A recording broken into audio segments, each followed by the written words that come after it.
Guyana's health sector has been progressively expanding in the last 3 years, benefiting Guyanese in all parts of the country.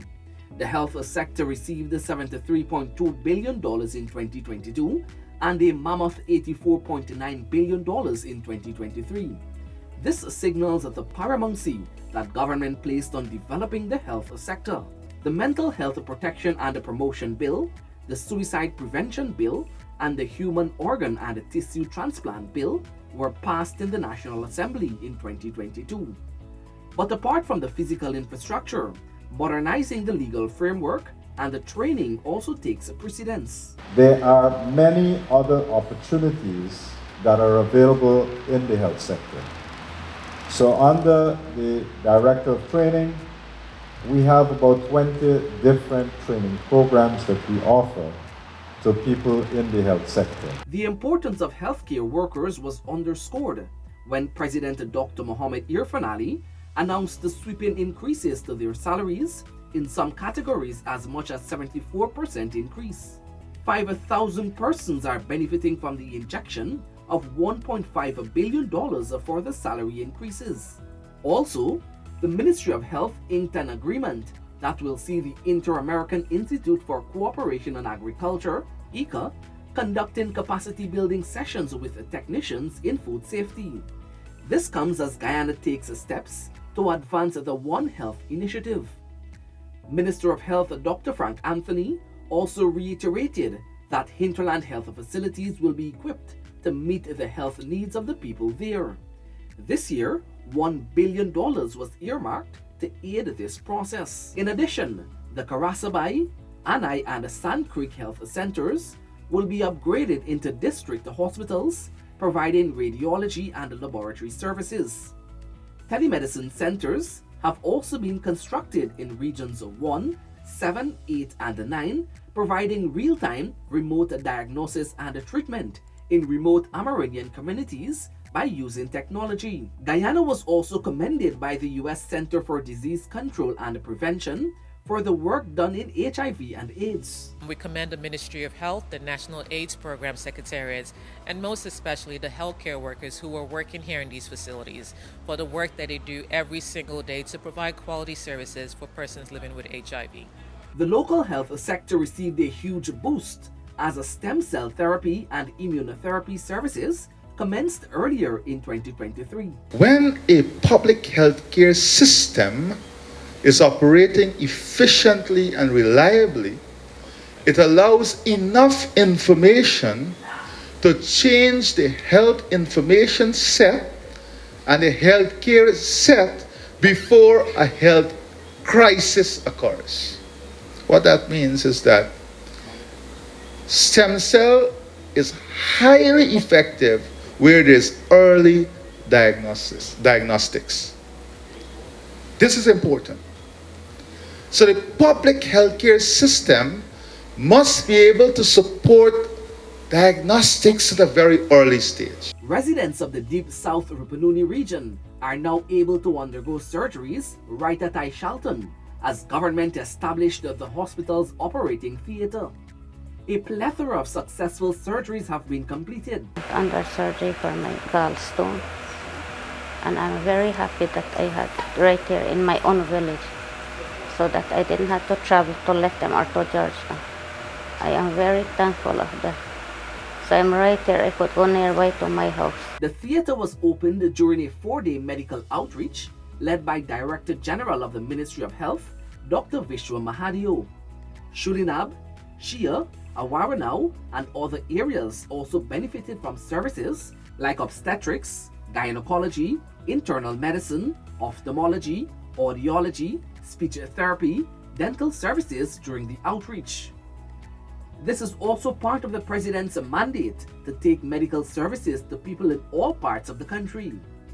Guyana's capacity to protect its citizens from COVID-19 has been enhanced after receiving 5,040 Paxlovid pills from UNICEF. How these medications work, it's really an antiviral medication, and as you know, SARS-CoV-2 is a virus. And so at critical points in the life cycle of the virus, it would interrupt that life cycle, and by doing so, prevent the virus from replicating. And it has been quite effective in doing so. So most people who use this medication actually saw a reduction in the time that they spent, and even if they were very symptomatic, you would see that change quite rapidly. Close to 100 hemodialysis patients have received $600,000 each from the Health Ministry to offset their treatment costs. This money is part of the $863 million allocated by government for these patients. Well, it's been a great help. 7 years on dialysis, the financial aspect of it is very demanding, and as my colleague said earlier, a lot of people think the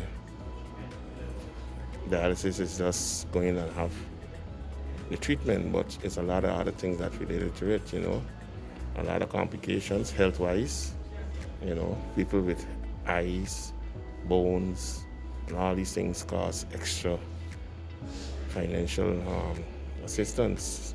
Apart from that, your diet you have to maintain, transportation. So it's a great help. Well, the government assistance is a great thing for me. It certainly goes a far way in helping me with my dialysis-related expenses. Some people believe that dialysis expenses is just paying for the dialysis, but then you have to get to and from dialysis. You have nutrition and so on, something that we can hardly afford. So this assistance goes a very far way in assisting us with those. The ministry has started to formulate a 5-year plan for mental health in Guyana. New psychiatric services are being made available at the Georgetown Public Hospital Corporation as a $98.9 million facility was officially opened.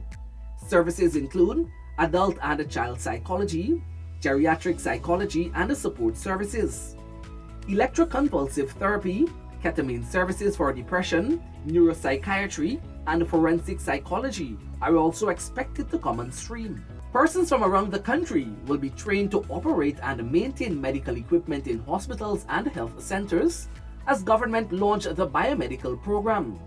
Minister of Health Dr. Frank Anthony encouraged the nurses and midwives to take advantage of all the opportunities that are being offered by government as he launched the inaugural continuing nursing education.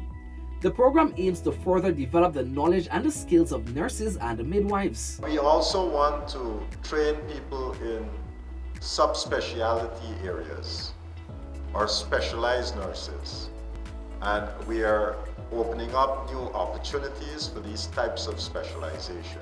We want people to be there at the immediate place to make sure that things can be fixed quickly, so our turnaround time, downtime, can be drastically reduced from months and years to basically to reduce that to hours. More than 30,000 residents in Region 5 will benefit from improved healthcare services with the completion of the $6.6 billion modern hospital at Bath Settlement, West Coast, Berbice. This is just one of 6 regional hospitals that government has committed to providing for Guyanese.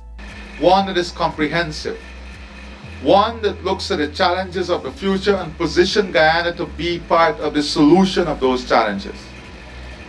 That is why we are speaking about creating the legislative framework allowing for modern medicine to evolve, whether it is stem cell, research and development. We are creating the entire architecture for the evolution of medicine in Guyana.